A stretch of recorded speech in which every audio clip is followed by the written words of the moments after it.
breaking news. We're following breaking news. Donald Trump's first meeting with a world leader since becoming president-elect. Trump is talking face-to-face with Japanese Prime Minister Shinzo Abe at Trump's New York headquarters right now. It's the latest in a series of meetings that saw prominent Republicans passing through Trump Tower all day. Trump talked to more than half a dozen potential candidates for top administration posts. And a source tells CNN Trump will meet this weekend with Mitt Romney, one of his sharpest GOP critics, during the campaign. CNN has learned Romney is interested in serving as Secretary of State, which our source calls a serious possibility.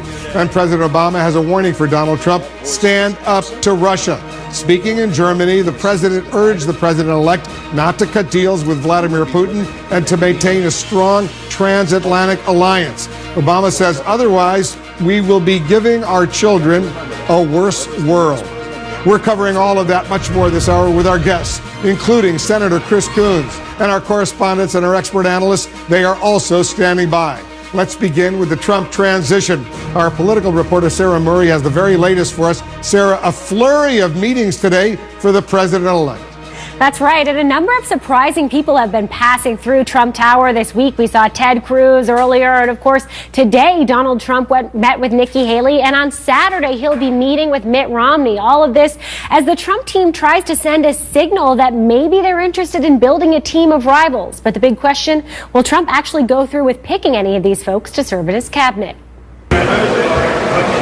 Joining the top advisors, potential cabinet picks, and family members coming through Trump Tower's revolving doors, some new faces, like Florida Governor Rick Scott and Texas Congressman Jeb Hensarling. Donald Trump also meeting today with South Carolina Governor Nikki Haley, a sharp critic throughout the campaign. During anxious times, it can be tempting to follow the siren call of the angriest voices. We must resist that temptation. Now, sources say she's under consideration for Secretary of State. It's the latest indication, according to Trump advisors, that the president-elect is willing to look beyond past grudges as he builds his administration. It doesn't matter to him what your political party was or where you stood in the primary. If you are the best person for that job, then he wants you as part of this team. All of this as Trump's top advisors say he's ready to deliver on one of his key campaign promises. We are going to Washington, D.C., and we are going to drain the swamp.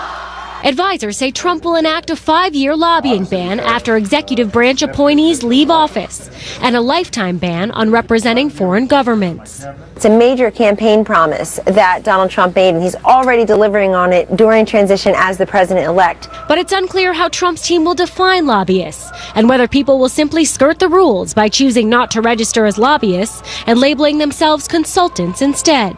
One senior Trump advisor says ridding the government of lobbyists was the last straw in Trump's strained relationship with New Jersey Governor Chris Christie. After Christie presented Trump a transition memo peppered with lobbyists and establishment hires, he was dismissed as head of the transition effort, and Vice President-elect Mike Pence stepped in. One outstanding question is where Trump's son-in-law, Jared Kushner, will fit in the mix. A source says while Kushner will play a role in a Trump White House, it's unclear whether it will be formal or informal.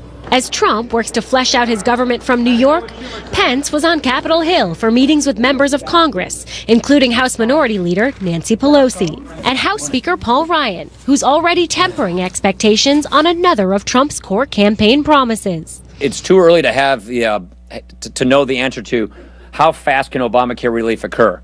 What we're focused on is how we get Obamacare repealed and what we replace it with, so that we can get that relief to the American families as fast as possible. Now, one of the things Trump's advisors are making clear is Donald Trump is not feeling any pressure to rush and name people who will serve in his cabinet. He's had a number of meetings. He has a number of meetings coming up. And frankly, he's enjoying that. He likes to be able to pick the brains of these various people who are passing through Trump Tower. And he wants